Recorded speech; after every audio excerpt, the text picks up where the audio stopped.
Kwa mara ya kwanza kabisa dabi ya Kariakoo inaenda kuchezwa bila kuwa na kipengele cha mwamuzi ambacho kila mmoja anajiuliza atakuwa ni mwamuzi gani katika mchezo huo. Kipengele cha uamuzi sasa hivi hakipo. Hongera sana kwa bodi ya ligi, hongera sana kwa TFF kwa kumleta mwamuzi kutoka Misri, Mohamed Amin Omari kutoka pale Egypt, moja kati ya marefa bora kabisa ambao wanaenda kuchezesha dabi ya Kariakoo, Simba na Yanga kwenye dimba la Mkapa. Ni kilio cha muda mrefu sana ambacho kila mmoja litamani kuona mwamuzi kutoka nje ya mipaka ya Tanzania anaenda kuamua ile game, kwa sababu kila mwamuzi anapokuwa anakosea, hata katika makosa ya kawaida tu, watu wanaanza kuzungumzia usimba, uyanga, yule mwamuzi kabeba timu fulani. Mengine inaweza kuwa ni makosa tu ya kawaida ambayo sio ya mwamuzi kuibeba timu fulani, lakini malalamiko na vilio, miluzi na milio utaanza kuisikia tu. Lakini Mohamed Amin Omari, mwamuzi ambaye mwaka 2013 ndipo alianza kazi yake ya kuwa mwamuzi pale Misri, lakini alipambana sana mpaka nafasi yake kuwa na heshima katika ligi ya Misri, ambapo mwaka 2017 ndipo ambapo alianza kwa maana kuwa na heshima katika ligi ya Misri, kwa maana kupandishwa ligi kuu na kuchezesha michezo kadha wa kadha. Lakini mwaka 2017 mpaka 19 baadaye akaja kuwa miongoni mwa waamuzi ambao wanategemewa sana pale nchini Misri, na alienda kuchezesha mashindano mwaka 2019, mashindano yaliyofanyika pale Misri ya dunia vijana chini ya umri ya miaka 23. Alienda kuchezesha pale. Ni miongoni mwa marefa ambao mimi naamini ni marefa bora sana kwa bara letu la Afrika. Mohamed Amin Omari ambaye anaenda kuchezesha dabi ya Kariakoo. Ni nani ambaye atalalamika kati ya Simba na Yanga?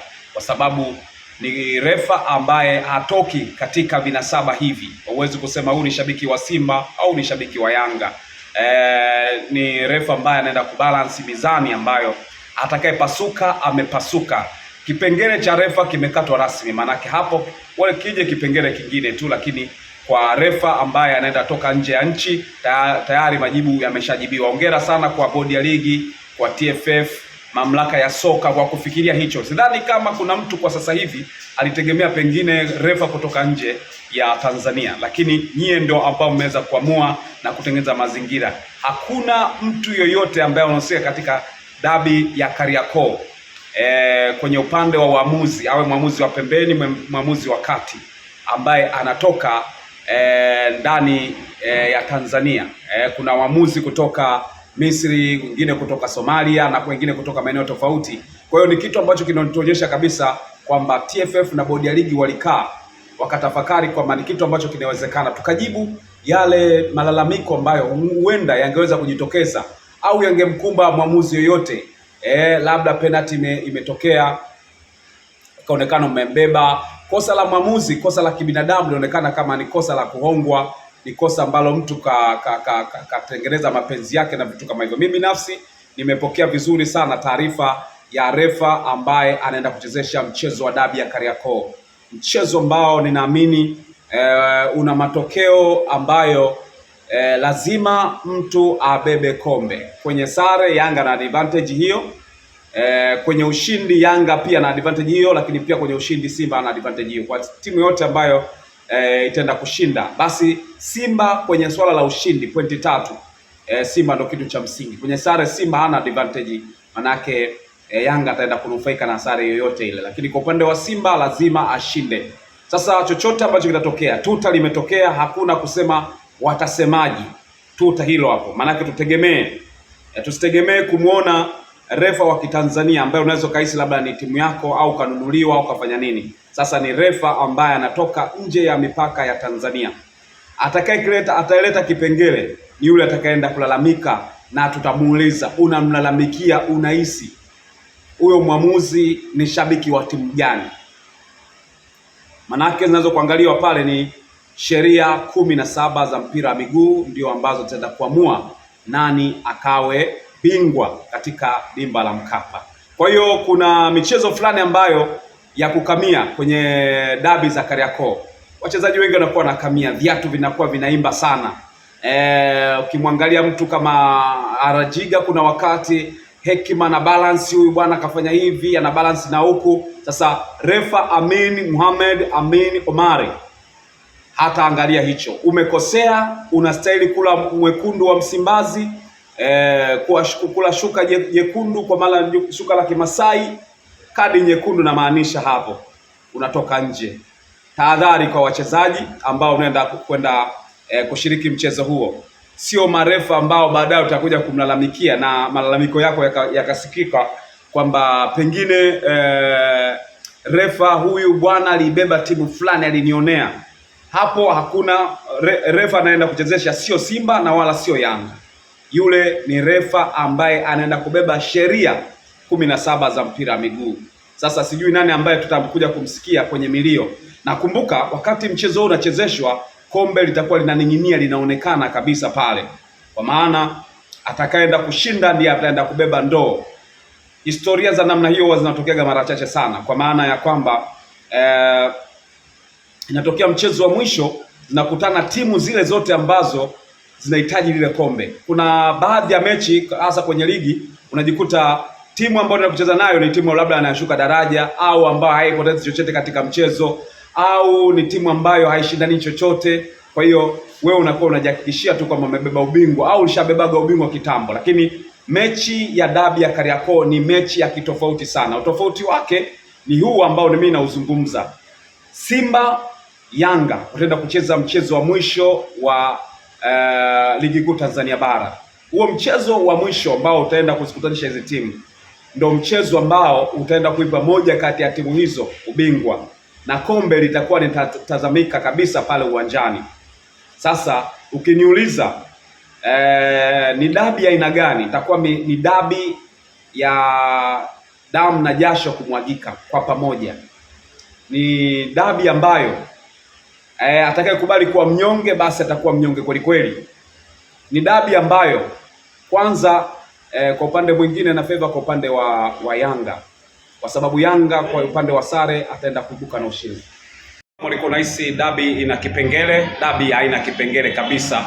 Mwamuzi Amil Mohamed Amil Omar ndiye ataenda kupuliza kipenga cha dabi ya Kariakoo. Yanga na Simba, Yanga kwa wenyeji katika mchezo huo pale katika dimba la Lupaso, kwa maana dimba la Mkapa. Yes, nini ambacho kinaenda kutokea tusubiri, lakini zile lawama na kujiuliza ni refa gani ambaye atakusimamisha mchezo ule.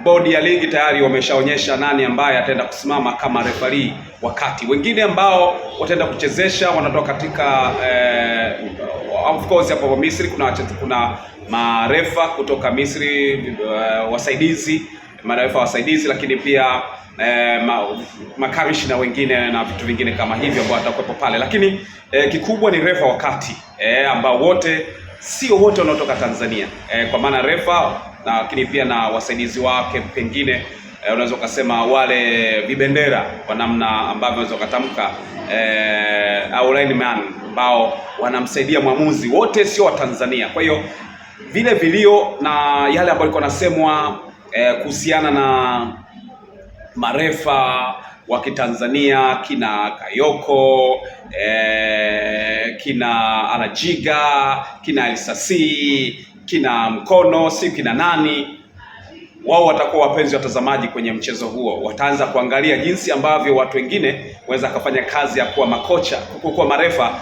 katika mchezo huo. Kwa hiyo ni taarifa njema sana. Niwapongeze bodi ya ligi, TFF na wote ambao wamefanikisha kuhakikisha waamuzi wanatoka nje ya Tanzania kuondoa yale malalamiko. Na kumbuka dabi, mfano dabi ya Zamalek na Al Ahly ilishindikana kwa sababu ya kuhitaji tu marefa kutoka nchi ya mipaka Tanzania, ikawa kazi ngumu sana, lakini kwa Tanzania imewezekana. Ninaamini hata Misri pia kwa ushirikiano huu pengine tutakuja kushuhudia kwenye dabi zikitokea za Misri, pengine tutakuja kushuhudia tukimwona mtu kama Alajiga akienda kusimamia dabi ya Misri, kwa sababu tayari tushatengeneza kama ukaribu na urafiki na mambo mengine kama hayo. Hiyo ni dabi ya Kariakoo. Natarajia ni kitu kipya kabisa katika historia ya Tanzania kumleta kwa maana kumleta refa kutoka nje ya mipaka ya Tanzania, lakini nchi yenyewe ni Misri.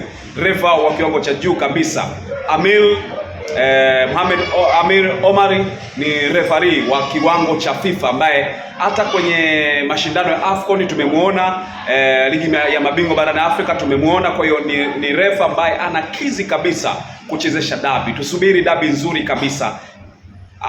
Yani ni dabi ambayo haina kipengele kabisa. Tusubiri nini ambacho kitaenda kutokea. Kama itakaenda kutokea yale malalamiko ya refa akafanya hiki, refa kabeba timu fulani, itakuwa ni ya mlalamishi mwenyewe, lakini mimi naamini itakuwa moja kati ya dabi bora kabisa kuwahi kutokea, ambayo haina kipengele kwa upande wa uamuzi.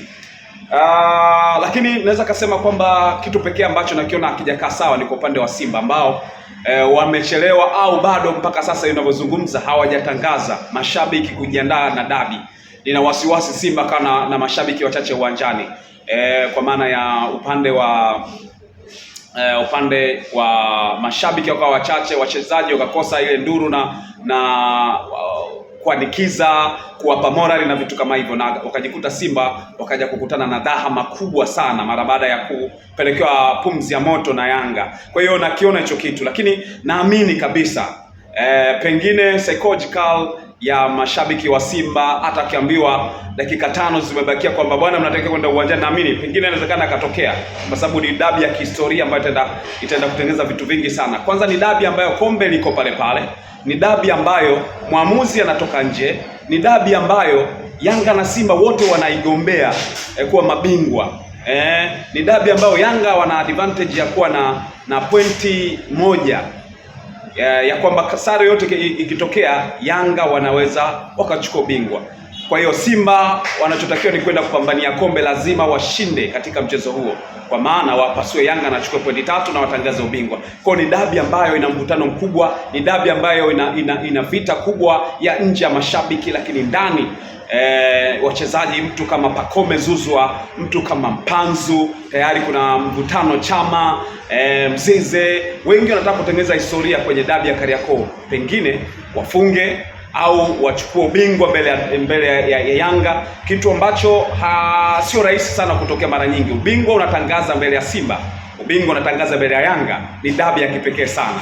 Kama utakosa kuingia uwanjani au kufuatilia, basi utakuwa umekosa vitu vingi sana. Mimi naitwa Lugano Israel. Asante sana kwa ambao umefuatilia Like Media, naendelea kwa nasi wakati wowote na popote, kwa sababu tuko hapa kwa kukupa ile kitu una roho yako inapenda, hasa masuala mazima ya kimichezo. Subscribe channel hii uwe miongoni mwa watu ambao wanapata taarifa na mambo kadha wa kadha ambayo yanahusiana na masuala ya michezo na vitu kama hivyo. Endelea kwa nasi, tutakupa pia taarifa za usajili, tetesi za usajili ambazo sio muda mrefu tutaanza kuzishusha hapa, moja baada ya nyingine, zenye utafiti wa kina kabisa. Ungana nasi na kuwa nasi wakati wote.